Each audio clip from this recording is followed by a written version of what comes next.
तव्हां ॾिसी रहिया आहियो कंप्यूटर नॉलेज इन सिंधी। मां आहियां तव्हांजो होस्ट अताउल्ला।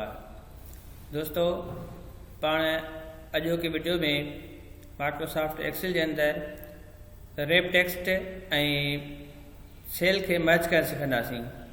दोस्तो, असांजे हिन चैनल खे जंहिं सब्सक्राइब न कयो आहे उहो चैनल खे सब्सक्राइब करे वठे त जीअं असांजा ईंदड़ ॿिया वीडियो बि तव्हां ताईं पहुची सघनि।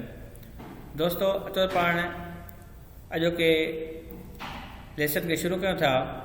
दोस्तो, सभ खां पहिरियां असां पाण वर्ड रेप टेक्स्ट पढ़ंदासीं। रेप टेक्स्ट जो मतिलबु आहे त अखर जेके आहिनि, हीउ कॉलम जेको आहे, कॉलम एतिरो ई हुजे, अखर जेके आहिनि वधीक जेके कॉलम खां थियनि था त उहे हेठि हलिया अचनि, अॻिते न वञनि।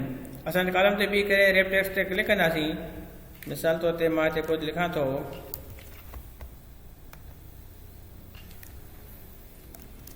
The little box. त लिटिल बॉक्स मां हिते लिखियो। त ॾिसो दोस्तो, मां हिन टाइम कुझु बि न कयो त बॉक्स जो जेको आहे वर्ड उहो अॻिते न वियो पर ऑटोमेटिकली हेठि अची वियो, छो जो मां रेप टेक्स्ट ते क्लिक कयो। पर जेके रेप टेक्स्ट ॾिसो मां क्लिक हटायां थो त हीअ ऑटोमेटिकली अॻिते अची वेंदो। हाणे हिनखे जेके मां रेप टेक्स्ट थो कयां त हीअ हेठि अची वञे।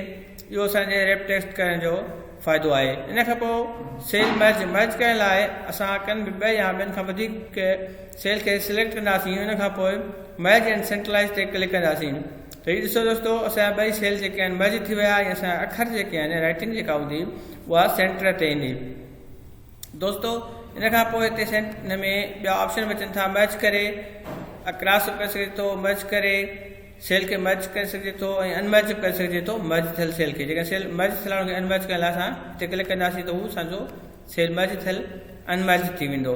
दोस्तो, उमेद थी कजे तव्हां अॼोके कोर्स में रेप टेक्स्ट ऐं मर्ज सेंटर सिखी वरितो आहे ऐं उमेद थी कजे त असांजो वीडियो तव्हांखे ज़रूरु पसंदि आयो हूंदो।